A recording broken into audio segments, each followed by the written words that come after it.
Welcome back to Empowering the Educator Within. I'm your host, Christina Shala. And today we're diving into a part of IB planning that doesn't get nearly enough attention: transdisciplinary assessment. It's no secret that the International Baccalaureate prides itself on being a transdisciplinary program. And if you're working in an IB school, you know just how many of your team meetings revolve around designing units and lessons with that word in mind. But here's what strikes me. No one seems to be talking about the evaluation side of it. Because without assessment tasks built from shared standards and supported by common rubrics, aren't we missing the whole point of what transdisciplinary planning is meant to achieve? And if that's the case, then what can we do about it? First things first, before we even think about assessment, we need to look at how teams are sharing their planning. Without full transparency and access to each other's standards and learning goals, it becomes incredibly difficult to create any meaningful cross-subject alignment. If you're wondering where to begin, I recommend going back to episodes 26, 27, and 28, where we walk through how to run IB planning meetings using a shared transdisciplinary framework, and how to use the team and teacher planners to bring that collaboration to life. Each of those episodes lays the groundwork for what we're discussing today, because strong assessment can only grow from intentional, transparent planning. Once your teams are able to feed off each other's provocations, learning experiences, and standards, the idea of creating a transdisciplinary summative assessment task becomes far more realistic, and you may already be doing this to some extent. But where many schools fall short is this: they stop at the task.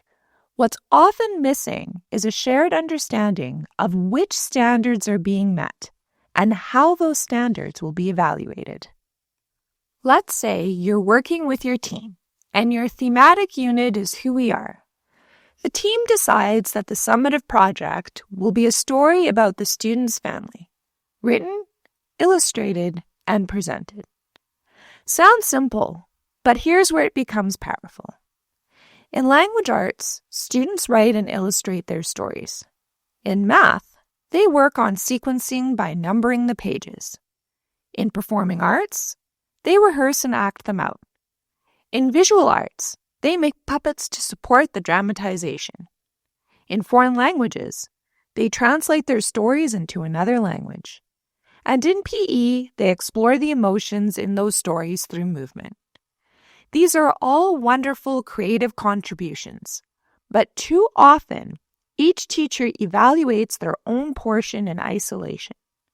What's missing is the shared connected lens that would allow students to see their learning as part of a whole. That's where a transdisciplinary summative assessment planner comes in.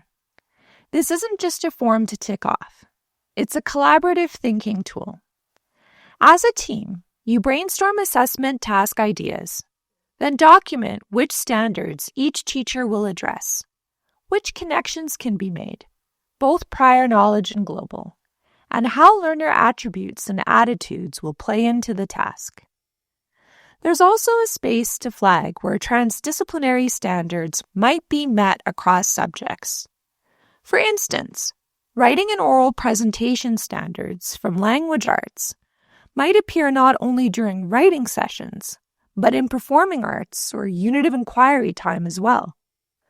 Once this planner is completed, your team can create a transdisciplinary summative assessment rubric, a shared visual overview that shows which subject standards are being assessed, how the language and categories are aligned across disciplines, what the expectations are for meeting, exceeding, or approaching each outcome. This overview becomes your anchor. From it, each teacher can design their own subject-specific rubric, still tied to the collective goals. Here's what that might look like. A mainstream teacher could create a rubric that brings together standards from language arts, math, visual arts, and unit of inquiry. It might include a row for student self-assessment, asking learners to reflect on the transdisciplinary links they noticed, and on the learner attributes they displayed during the task. Meanwhile, a performing arts teacher might develop a rubric that draws from their own subject, but also includes connections to language arts and the central inquiry. Even ELL and learning support staff can align their assessments. An ELL teacher, for example, might copy relevant mainstream standards to clarify expectations, and then match those with CFER indicators, noting where the student met those language benchmarks during the assessment task.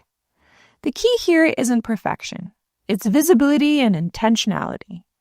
When students see that their learning is being recognized and assessed across multiple subject areas, they begin to see that knowledge is interconnected, not confined to separate subjects. Imagine the power of a system where teachers co-create assessment tasks tied to shared standards, supported by rubrics that reflect the same expectations across subjects. Your lessons would be connected. Your assessments would reinforce that connection. Students would encounter the same ideas in multiple contexts and have multiple chances to show what they've learned. Now ask yourself, how close is your current practice to this kind of alignment? And what would change for your students if you took just one step closer?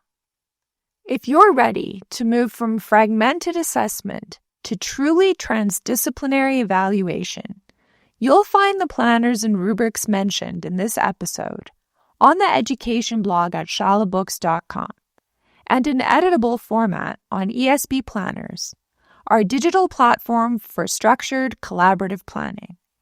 You don't need to reinvent the wheel.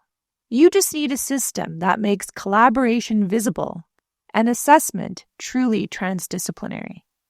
I hope this episode gave you something to reflect on, and maybe even something to try with your team. I'll see you next time right here on Empowering the Educator Within.